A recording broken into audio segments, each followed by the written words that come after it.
in Azam City. You're watching One TV News Channel. One TV News Channel. Serving you with information, news, sports, and public affairs. One TV News Channel.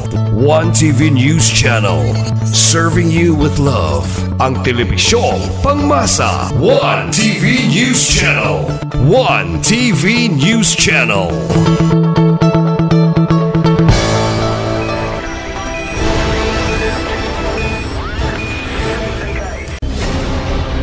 One TV special report.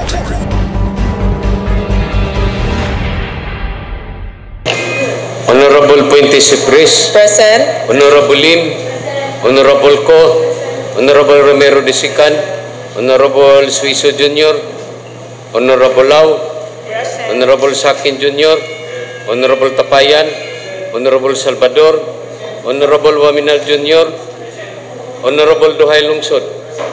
There are 11 members present, including the presiding officer. Considering that we have 11 members present, the chair now declares a quorum. Once again, good afternoon. The City Vice Mayor, Honorable Simplicia Oneri, assumed as the acting city mayor yesterday. Thus, this humble representation succeeded as the acting city vice mayor. I will now give the floor to our Honorable Majority Floor Leader, Attorney Mars Tapayan. Thank you, Honorable Chair. Good afternoon. Good afternoon, everybody. We have no guests or visitors available on People's Hour, Honorable Chair.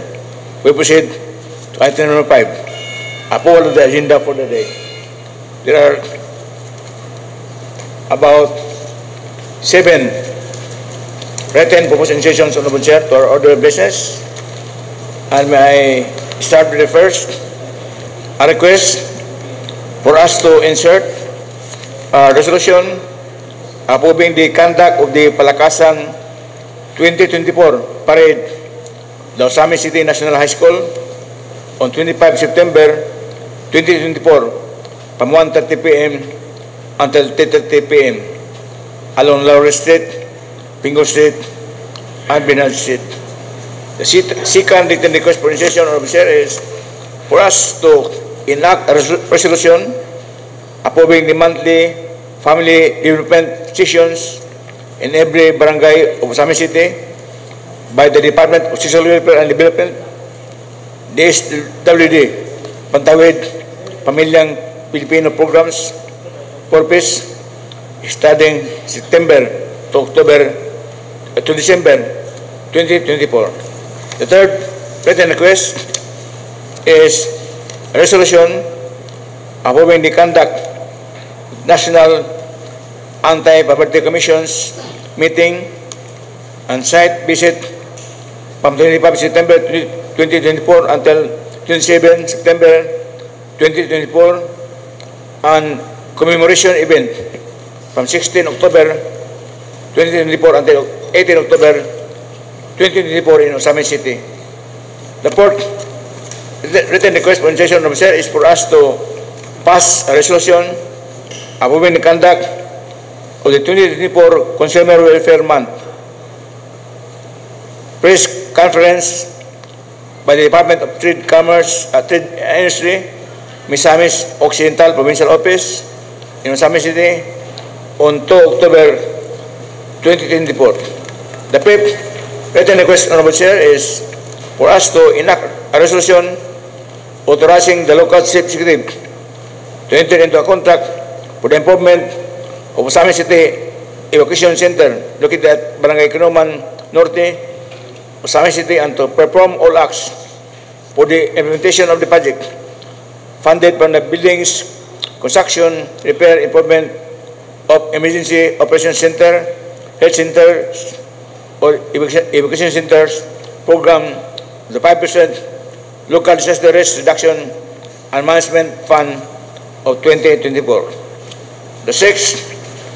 The number 6 written request for initiation, Honorable Chair, is the endorsement of our city mayor, endorsing the CDR RMC Resolution number 12, series of 2024 of the Disaster Risk Reduction Management Council, a resolution approving the revision of 1 million pesos from rehabilitation and improvement of evacuation centers and 1 million from assistance for restoration of damaged shelters and disaster to information and communication technology equipment in the amount of 2 million pesos and 5 million pesos for the procurement of disaster equipment to construction of Emergency Operations Center under the Local Disaster Reduction and Management Fund Investment calendar year 2021.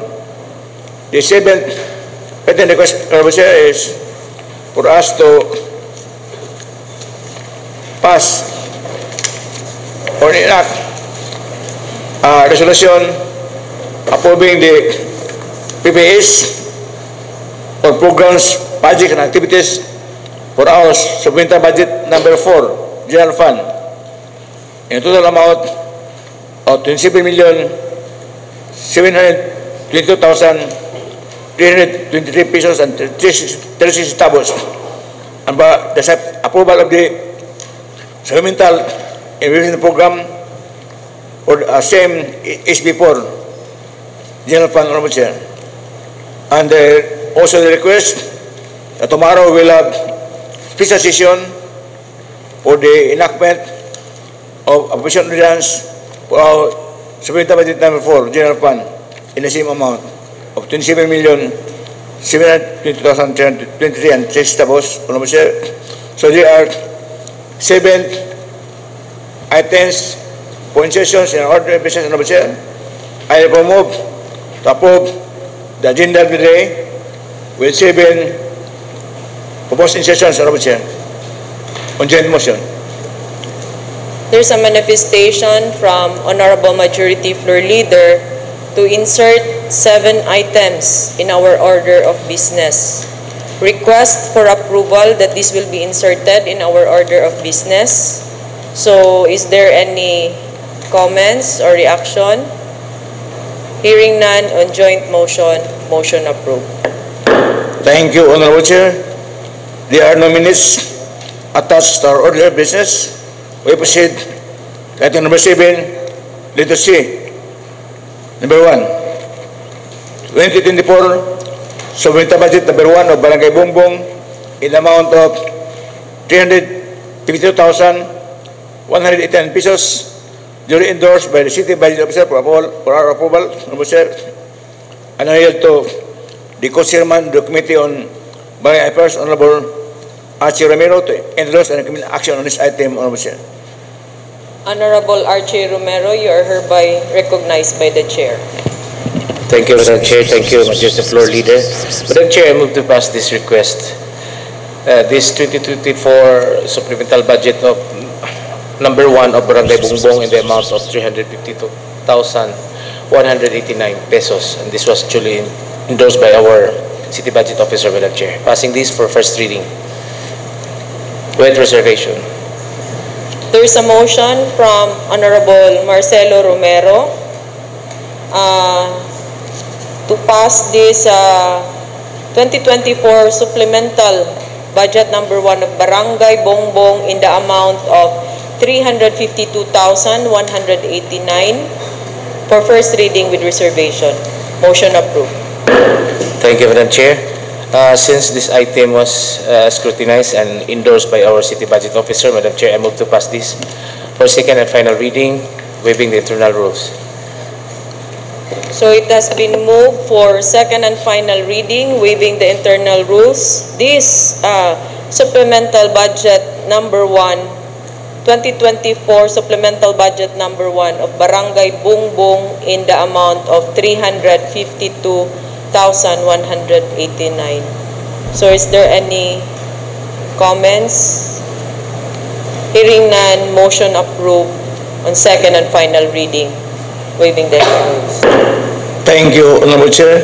Letter D, Messages and Communications. Number 1, The LG Region 10 message dated September 17, 2024 is subject reiteration on the preparation, formulation, and submission of local public transport route plans. In this memorandum, Honorable Chair, we have been aware that of the LGUs in Region 10, Osami City is among the LGUs who failed to submit the local public transport route plans or LPTRP, and the memorandum requires the immediate formulation and submission of the same as of July 23, 2024. So it might be that we have already submitted, but we're not aware of any submission on officer as of this time. So we request the Chairman of the Committee on Public Transportation, Honorable Senator, to confer with the City Administrator about this LPTRP, whether the LG of Science was able or will submit this requirement by the DLG, because this memorandum says it may result to appropriate administrative action. So with this, perhaps Honorable Romero could compare with the City Administrator on this, Honorable Chair. And in the meantime, I recommend that this memorandum be duly noted and record City Council, Honorable Chair. So, this DILG Region 10 message dated September 17, 2024 with the subject reiteration on the preparation, formulation, and submission of local public transport route. With this, it is duly noted by the Chair. Thank you, Honorable Chair.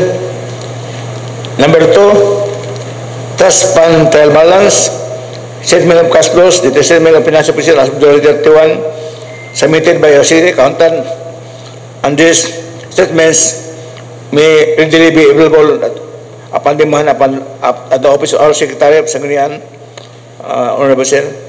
So, in the meantime, I recommend that these financial statements be duly noted in the record City Council, Honorable Chair.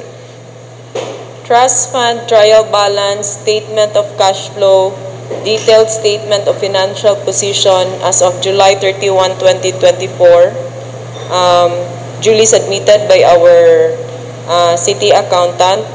This item is duly noted by the Chair.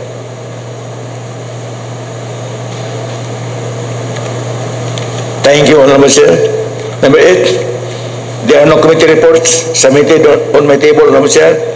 We proceed to item number 9. Letter C, unassigned business, whereby we have 7 above insertions, Honorable Chair. And allow me to start with the first. The above insertion, number 1, resolution approving the conduct of the Palakasan 2024 parade, the Osami City National High School, on 25 September 2024 from 1:30 in the afternoon until 3:30 in the afternoon along Lowry Street, Pingo Street, and Bernard Street. And I yield to the Chairman of the Committee on Education, Honorable Cecil Yoko, to introduce and recommend action on this item, Honorable Chair. Honorable Ko, you are hereby acknowledged by the Chair. Thank you, Madam Chair. Thank you, Mr. Majority Floor Leader. So I move to pass a resolution to approve the conduct of the Palakasan 2024 parade of the Osami City National High School on September 25, 2024. It's from 1:30 p.m. until 3:30 p.m. along Laurel Street, Pingle Street, and Bernard Street. For first reading with reservations, Madam Chair. So it has been moved by Honorable Ko, a resolution approving the conduct of the Palakasan 2024 parade of the Osami City National High School on September 25, 2024 from 1:30 p.m. until 3:30 p.m. along Laurel Street, Pingle Street, and Bernat Street for first reading with reservation. Motion approved. Thank you. Thank you, Madam Chair. So for public safety and the order of the parade to conduct this students' activity in Osami City National High School, I move to pass this resolution on its second and final reading, waiving the internal rules. Due to the need of this resolution, the Honorable Co is passing this for second and final reading, waiving the internal rules. Is there any comments or reactions? Hearing none, motion approved. Thank you, Honorable Chair. Appointation number 2, a resolution approving the monthly family development sessions in every barangay of Osami City by the Department of Social Welfare and Development, Pantawid Pamilyang Pilipino Program, PORPIS, starting September to December 2024. And may I be allowed to read also the third written request, Honorable Chair, approved request, a resolution approving the conduct of the National Anti-Poverty Commission's meeting and site visit from 25 September 2024 until 27 September 2024 and commemoration event from 16 October 2024 until 18 October 2024 in Osami City. These two approved sessions, I yield to the chairman of the Committee on Social Services and Community Development, Honorable Sunny Wamina Jr., to introduce and recommend omnibus action on these two items, Honorable Chair. Honorable Sancho Waminal, you are hereby acknowledged by the Chair. Thank you, Madam Chair. Thank you, Majority Floor Leader. Good afternoon, everyone. This humble representation would like to move these two resolutions.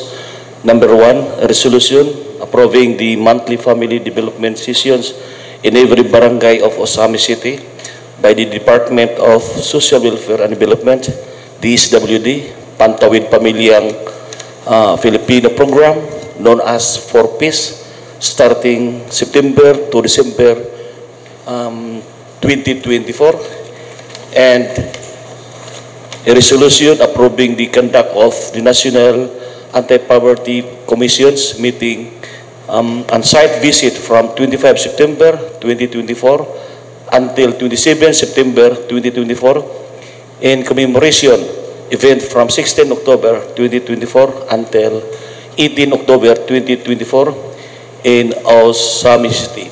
Be approved on first reading omnibussly with reservation, Madam Chair.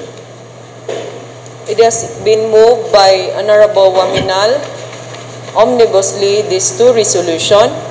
A resolution approving the monthly family development sessions in every barangay of Osami City by the Department of Social Welfare and Development, Pantawid Pamilya Filipino Program, PORPIS, starting September to December 2024.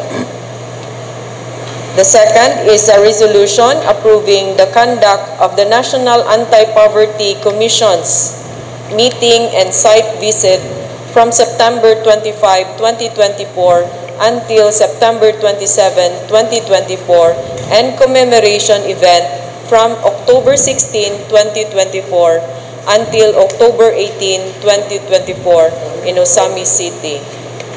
For first reading with reservation, motion approved. Thank you, Madam Chair.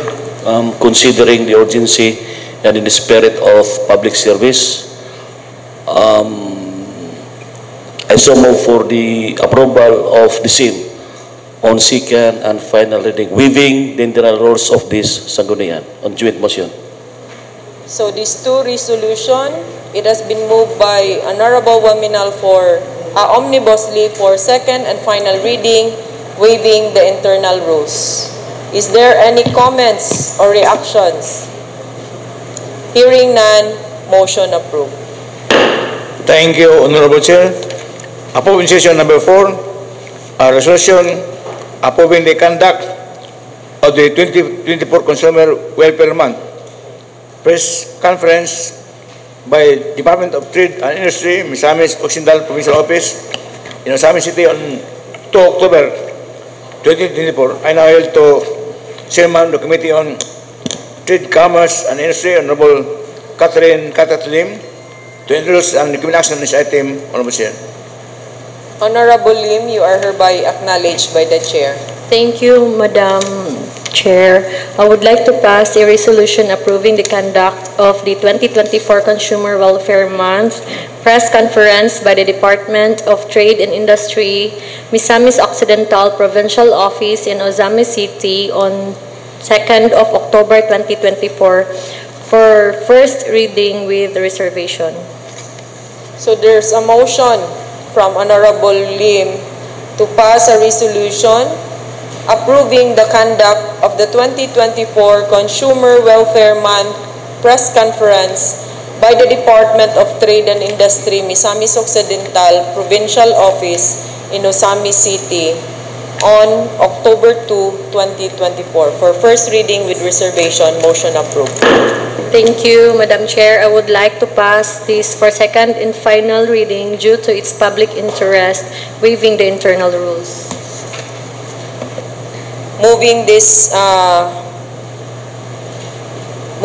item, a resolution approving the conduct of the 2024 Consumer Welfare Month press conference by the Department of Trade and Industry, Misamis Occidental Provincial Office in Osamis City on October 2, 2024 for second and final reading, waiving the internal rules. So, is there any comments?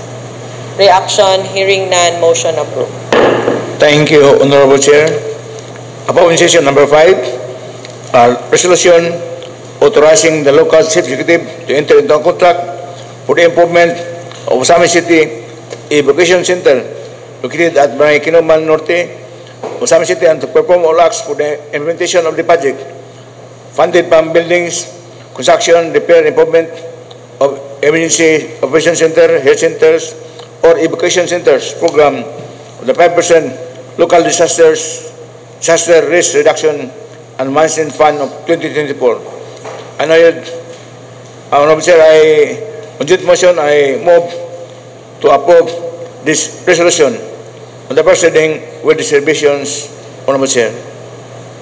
So there's a motion from our majority floor leader to approve this resolution authorizing the local chief executive to enter into a contract for the improvement of Osamis City Evacuation Center located at Barangay Kinuman Norte, Osamis City, and to perform all acts for the implementation of the project funded from the buildings, construction, repair, improvement of emergency operation center, health centers, or evacuation centers program of the 5% local disaster risk reduction and management fund of 2024. For first reading with reservation, motion approved. Thank you, Honorable Chair. Due to the demand of public interest and in the exigency of public service, I move this motion to approve this resolution on the second and final reading, waiving the internal rules, Honorable Chair. Due to the need of this resolution, it has been moved for second and final reading, waiving the internal rules. Is there any comments? Reactions? Hearing none, motion approved. Thank you, Honorable Chair. Upon session number 6,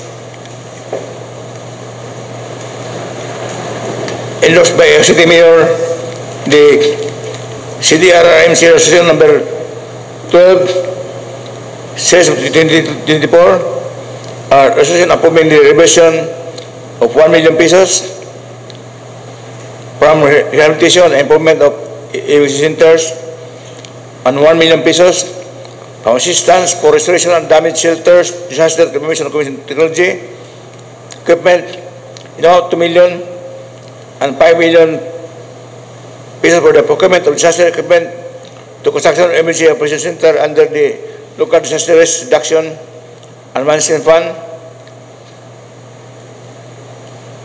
During the meeting of the council, on 2023-2024. And I had to Chairman of the Committee on Public Works and Infrastructure, Honorable Saulo Salvador, to introduce the recommendation on this item, Honorable Chair. Honorable Saulo Salvador, you are hereby acknowledged by the Chair. Thank you, Madam Chair. Thank you, Mr. Majority Floor Leader. I move to pass a resolution approving the diversion of 1 million pesos from rehabilitation and improvement of evacuation centers and 1 million pesos from assistance for the restoration of damaged shelters and disaster to information and communication technology equipment in the amount of 2 million pesos and 5 million pesos from the procurement of disaster equipment to construction of emergency operation center under the local disaster risk reduction and management fund investment plan of 2021. Madam Chair, I move to pass this resolution on first reading with reservation. There's a manifestation from Honorable Saulo Salvador to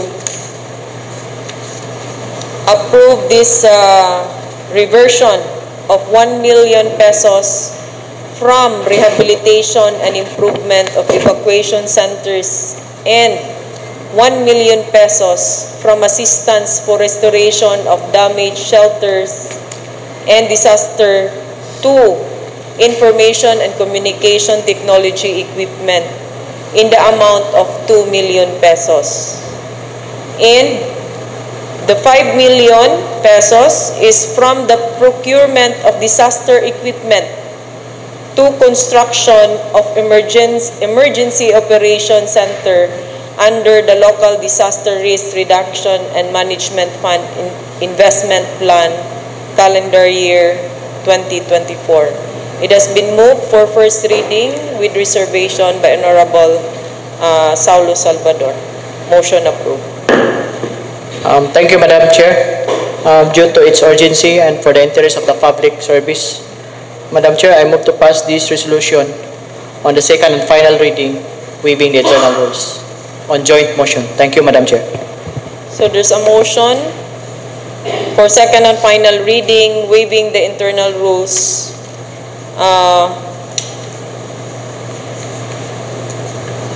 This resolution approving the reversion of 1 million pesos from the rehabilitation and improvement of evacuation center and 1 million pesos from the assistance for restoration of damaged shelters and disaster to information and communication technology equipment in the amount of 2 million pesos. And the 5 million pesos from the procurement of disaster equipment to construction of emergency operation center under the local disaster risk reduction and management fund investment plan calendar year 2024. For second and final reading, waiving the internal rules. Is there any comments or reactions? Hearing none, motion approved. Thank you, Honorable Chair. Upon session number 7, a request for approval of the programs, projects, and activity of PPS for our supplemental budget number 4, General Fund, in the amount of 27,722,323 pesos and 36 centavos, as well as for approval of the supplemental investment programs for our supplemental budget number 4 in the same amount.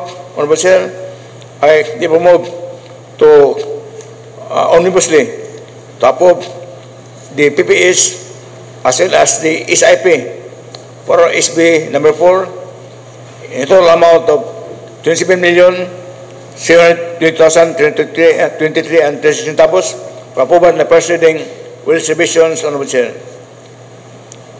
The Honorable Marcelian Tapayan requesting for approval of programs, projects and activities for our supplemental budget number 4 General Fund for the calendar year 2024 in the amount of 27,722,323.36 and the approval of the supplemental investment programs for our supplemental budget number 4, General Fund for the calendar year 2024 in the same amount.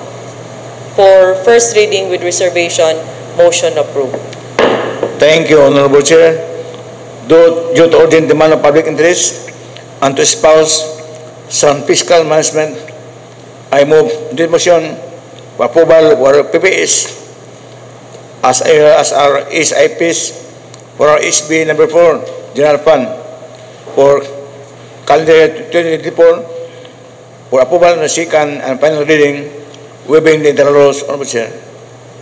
Due to the need and urgent demand of these PPAs for our supplemental budget number 4, General Fund for calendar year 2024 in the amount of 27,722,323.36 and the SIP for the supplemental budget number 4, General Fund for the calendar year 2024 in the amount of 27,722,323.36 for second and final reading, waiving the internal rules. Is there any comments, reactions? Hearing none, motion approved. Thank you, Honorable Chair. Before I forget, there's also a cabinet request from the City Mayor to have a special session tomorrow, December 25, 2024, for our action in the enactment of our official ordinance for supplemental budget number 4, General Fund, in the same amount of 7,070,303 centavos, Honorable Chair. Tomorrow at 1:30 o'clock in the afternoon, we'll have a special session, Honorable Chair. Thank you very much. I may appreciate the next item.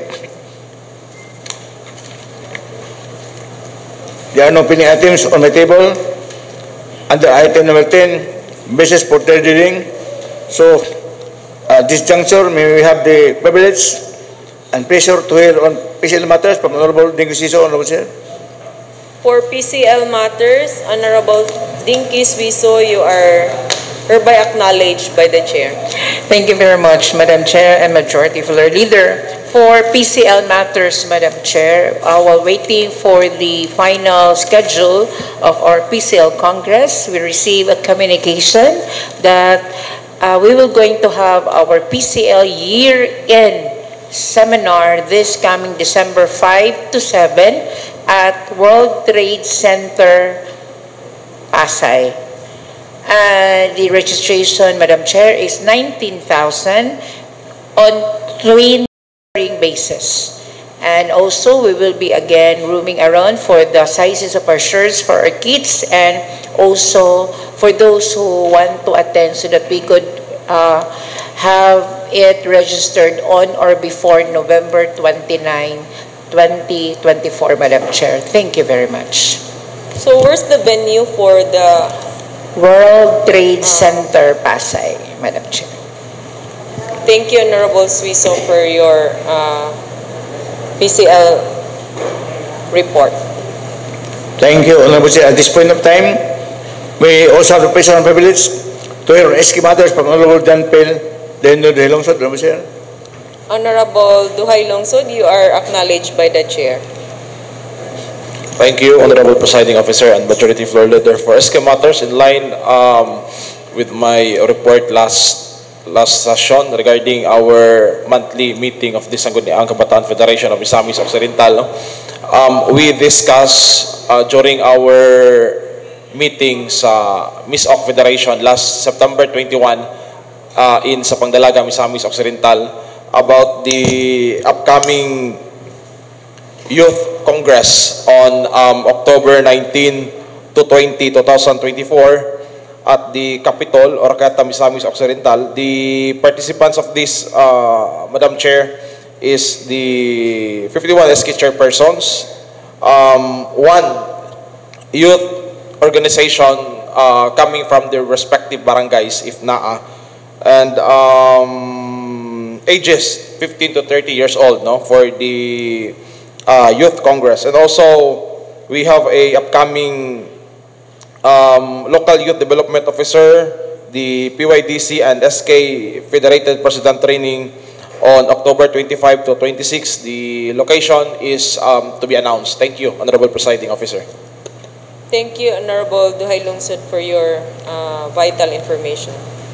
Thank you, Honorable Chair. At this point of time, we also have the privilege and pleasure to hear on ABC matters from the Co-Chairman, Honorable Archie Ramiro. Honorable Chair.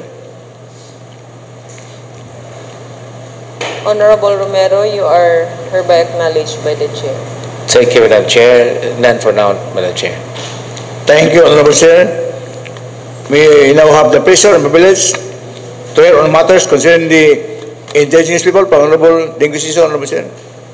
Honorable Suiso, you are acknowledged by the Chair for indigenous matter. Thank you very much, Madam Chair. For NCIP matters, last September 18, we conducted the second community assembly for the application of Press Cocina to operate as a business establishment at the ancient domain or ancestral domain of our city. During the second community assembly, Madam Chair, the applicant, Press Cocina, offers the provisions on what can be offered for the people of the community, for the Suban community, including the economic opportunities as well as the royalties if they will be granted the approval of their application to operate. And after that second community assembly, Madam Chair, there will be another round of consensus building among the Sabaning community with all the 5 ancestral barangay leaders or elders to agree whether or not to sign the resolution of consent or resolution of no consent. That will be determined after their consensus building, Madam Chair, on October 18. Then followed by the drafting of the memorandum of agreement, then followed by the submission to the LGU for our insertion, if any, and then the final approval, after which it will be reviewed by the regional and the national office of the NCIP. Thank you very much, Madam Chair. Honorable Chair, we also inquire from Honorable Siso about the selection process being undertaken by the NCIP for our IPMR of the city, Honorable Chair. Does Honorable Siso has any information related to that matter, Honorable Chair? Yeah. Yes. Thank you very much. I wish to be acknowledged. Thank you. With the inquiry of the Majority Floor Leader, yes, we already began with the selection process. I already told our ancestral barangay elders as well as their GOCOMs or chieftains in every barangay that the mayor has already approved our resolution to conduct their selection process. And with that, they will be submitting to us their schedules on when are they going to gather for the selection process, on who will be the next IPMR representative.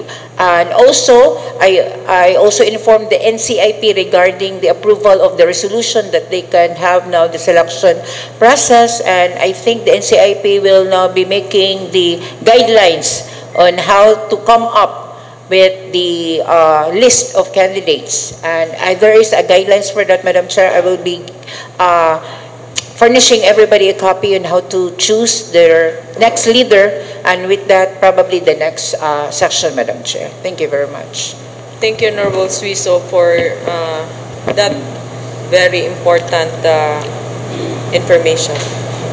Thank you, Honorable Chair. Before I proceed to item number 15, just general reminder, tomorrow we'll have special session at 1:30 o'clock in the afternoon to tackle the enactment of our supplemental budget number 4 of General Fund, Honorable Chair. So, with that, I yield to my colleagues for any relevant and important information that they may wish to bring forth before this also body, Honorable Chair. So is there any information you can share? John Phil? I guess there's sound of silence, Honorable Chair. with this environment, I am now inclined to proceed with my most present task. I move to adjourn the session, Honorable Chair. Session adjourned.